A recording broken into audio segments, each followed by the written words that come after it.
Okey, Assalamualaikum geng. Hari ni aku ingat nak buat Grab lah, tapi tiba-tiba tengok tak boleh nak buat lah sebab aku punya lesen dah mati. So aku akan tunjuk tutorial macam mana kita nak update kita punya lesen. Ini lesen ni tadi aku baru buat. Aku baru pergi bijak pos, aku hidupkan lah aku punya lesen ni. So cara dia, korang tengok kat sini, korang buka application Grab Driver. Alright, kemudian tekan aktifkan. Dia akan tulis kat sini lah, anda tidak dapat menerima pekerjaan kerana lesen anda telah tamat tempoh. Jadi kemas kini sekarang. Okey, kita ambil bahagian driver lesen ya.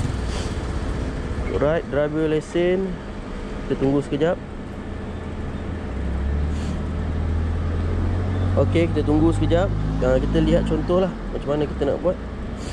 So image jelas, terang dan teks dengan yang boleh dibaca lah. Mestilah sah. Okey, faham.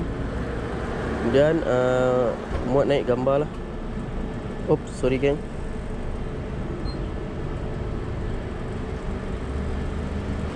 Okey, sebelum tu kita kena muat naik kita punya gambar lesen lah. Pastikan original, jelas. Okey. Okey, sahkan. Jadi dia sedang memuat naik lah. Okey, dia sedang memuat naik. Kemudian dokumen reference number. Number ni, reference number aku tak sure lah geng apa maksud dia. Reference number apa maksud dia? Aku pun tak pasti apa reference number dia. Dokumen reference number, mungkin resit kot. Okay, sekejap. Mungkin resit, aku pun tak sure lah. Okay geng, ni resit dia. Okay, korang pun boleh nampak. Kita letak dulu reference number lah. Aku pun tak sure sangat, first time aku buat ni. Receipt number 06 kot. Ni kot, nombor ni lah kot guys. Dekat sini dia tulis ada receipt number. Receipt number nampak 0653 788. Mungkin yang ni lah kot.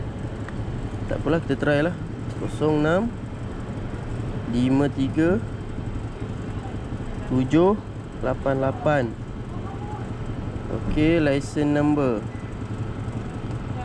Lesen number, apa maksud dia tu? B2 lah. Kalau motor B2 lah. Type of lesen, jenis lesen. Lesen number, aku tak sure sangat lah lesen number ni apa. Tak perlu tu isi kot. Kelas apa? Kelas B2 lah. B2. Okey. Okey, aku rasa tu je kot. Bismillahirrahmanirrahim, kita cuba. Okey, ditulis kat situ dokumen dah dihantar. Kami akan menyemaknya dan menghubungi anda secepat mungkin. So kita tunggu sajalah geng. So hari ni aku tak dapat naik on sebab dia baru kemas kini aku punya lesen. So kita gerak tempat lain lah. Okey, jom let's go.